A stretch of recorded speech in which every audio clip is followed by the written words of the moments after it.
Have you ever watched your world fall apart, and realized you had no control? The job you thought was secure suddenly gone. The person you loved walking away without explanation. The plans you built, collapsing like a house of cards. And as it all crumbles, you feel this desperate urge to hold on, to something, anything, just to stop the free fall. But here's the truth. The more you cling, the faster you sink. Because peace isn't found in control. It's found in detachment. Most people misunderstand detachment.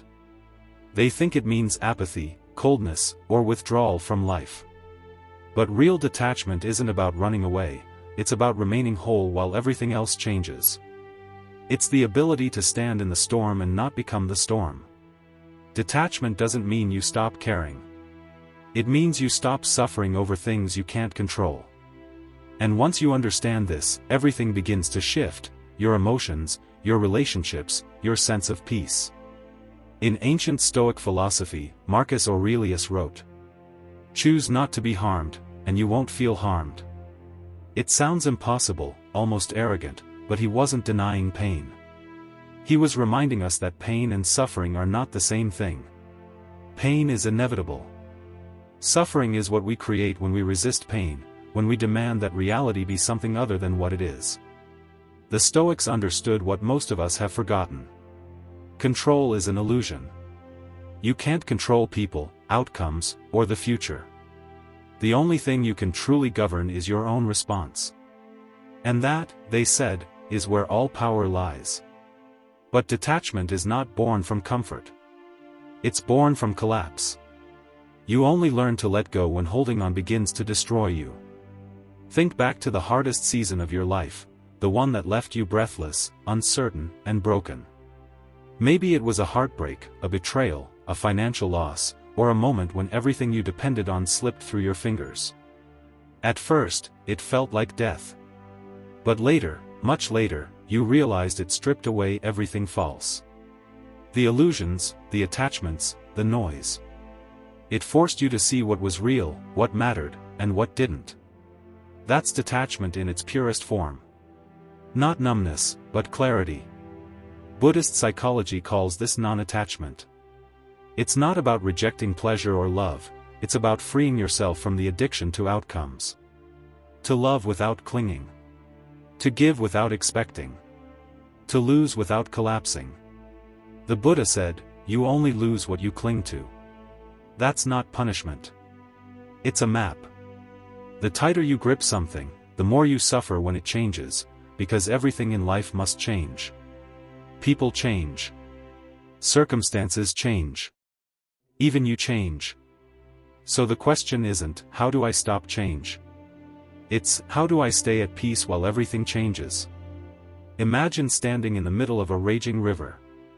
If you try to resist the current, you'll drown. But if you let it carry you, if you surrender to its flow, you discover you can float. That's what detachment feels like.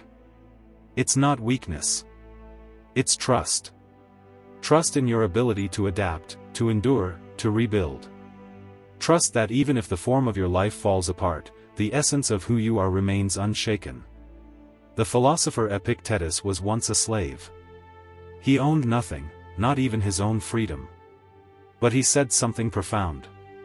"You may fetter my leg, but my mind, not even Zeus can overpower." That's detachment. He didn't deny his suffering. He transcended it by refusing to give his mind to it. His body could be bound, but his peace was his own. We live in an age where everything is designed to pull your attention outward: your phone, your fears, your desires, your comparison to others. But true freedom begins the moment you turn inward, the moment you realize that nothing external has the power to disturb you unless you give it permission. There's a story told about a monk whose monastery burned down. Everything he owned, his books, his writings, his few possessions, gone in an instant. When others rushed to console him, he simply said, "Good. Now I can see the moon more clearly." That's not indifference. That's perspective. He lost everything, but he also gained something far greater: the ability to see beauty even in loss. Detachment doesn't mean your heart turns to stone. It means your heart becomes unbreakable, not because it can't feel, but because it no longer depends on fragile things to survive. Psychologically, detachment is the antidote to anxiety. Anxiety thrives on attachment, the desperate need for things to go a certain way. The more you try to control life, the more life controls you. Your peace becomes conditional: I'll be happy if this happens, or I'll feel safe when that person stays. And when those things inevitably shift, your inner world collapses. But when you practice detachment, something radical happens. You stop bargaining with reality. You start living in alignment with it. You accept what is, instead of clinging to what was or what should be. And in that acceptance, peace quietly returns. In modern psychology, this is called emotional regulation. In spiritual language, it's called surrender. But they both point to the same truth. Your power lies not in control, but in response. When everything falls apart, your instinct will be to grasp, to fix, to fight. But if you can pause, if you can breathe and watch your emotions like passing clouds, you'll see that chaos cannot touch what is eternal within you. That's the heart of detachment, stillness in motion. It's not that you don't care about outcomes. It's that you stop letting them define your worth. Think of the ocean. On the surface, it rages with waves and storms. But deep beneath, it's perfectly still. That stillness is your true self. The storms above are your emotions, your fears, your attachments. Most people live on the surface, tossed around by every wave of circumstance. But those who learn detachment live from the depths, calm, grounded, untouchable.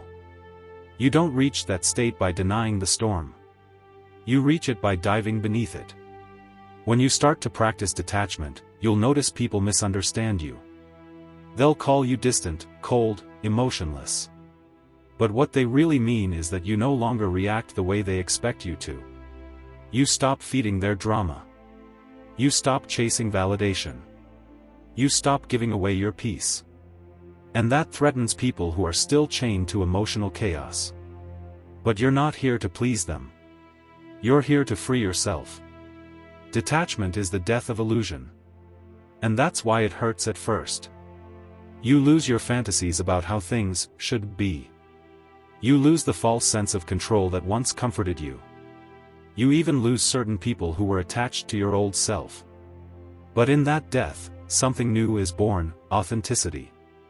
You begin to live, not from fear, but from truth. You stop clinging and start flowing. The ancient mystic Rumi once wrote, "When I let go of what I am, I become what I might be."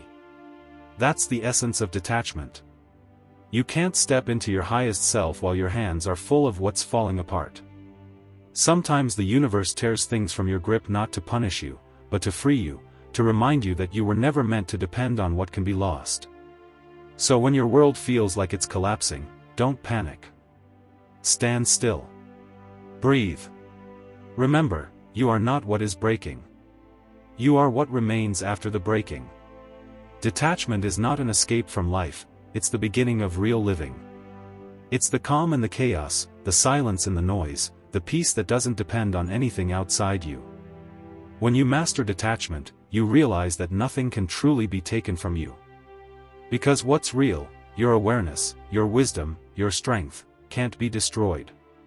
It only grows clearer when everything else falls away. So stay calm. Let go. Watch the pieces fall. Because what's collapsing is not your life, it's your illusion of control.